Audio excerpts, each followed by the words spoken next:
Pupils at the Omanjo Junior High School in the West municipality are still waiting for some help as they seek roofing for their classroom block. Here's a follow-up report by Aisha Ibrahim. Today, ETV News broke the story of junior high school pupils who go through torture to get some education.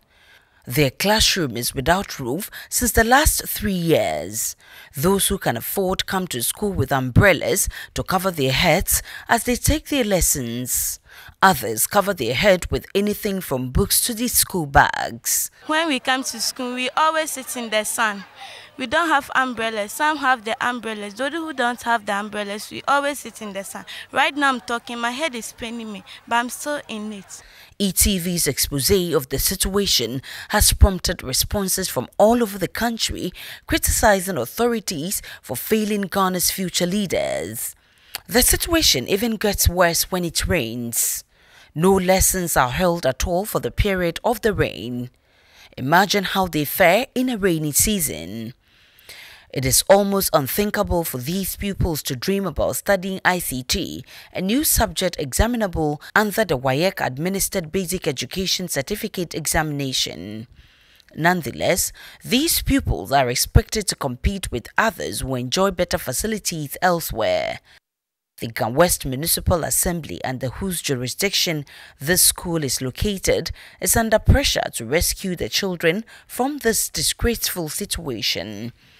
The Municipal Directorate of Education for West has been explaining the circumstances that led to the current state. It was just a shed with just a primary school with a shed divided by plywood. Some of the plywood has been broken off. Children in one class could see through and look at the children in the other class. So the assembly decided to put up that 6-unit classroom block you see down there, which has been roofed. As soon as the assembly put up that building, then the enrollment doubled. We were having as many as 120 children in the room, because that is the only public school in the Omanjo community. You know, so when they realized that the building was now good, everybody brought. See, and the policy is not to deny the children education. So I tell you, bring them until there will be no space for the teacher to stand and teach, because education is for everybody. We are saying it's free and compulsory, so let them come. But then we decided to make it them run shifts. So the chief executive came in and said, why don't, our common fund is not regular, why don't we push this project to the GET fund? There was, however, an already abandoned GET fund project there, but they were able to work through. The GET fund decided to give them an additional primary school block and 2 GHS blocks. That is what you see there for now. You see, it's an ongoing project, and it has gotten to the roofing level. But I understand GET fund releases the money in tranches. So they are yet to get the 3rd tranche that they will use for the roofing.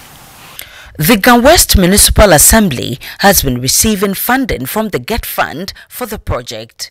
Its chief executive, Ebenezer Amataki, in a telephone interview said the current state of the school is an improvement on what he made. Efforts to reach the GET fund secretariat for comment proved futile.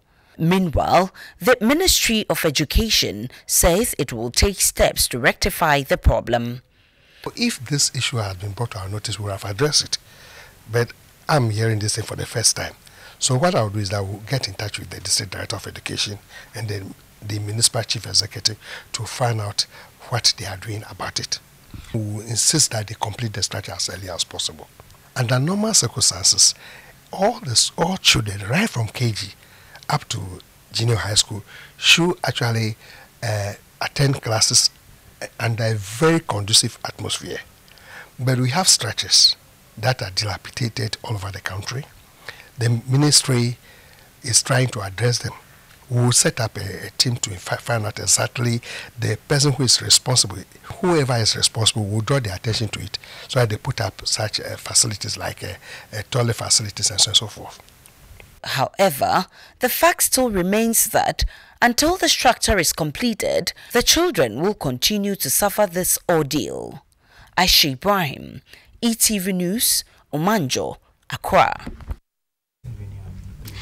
The laws of Ghana make provision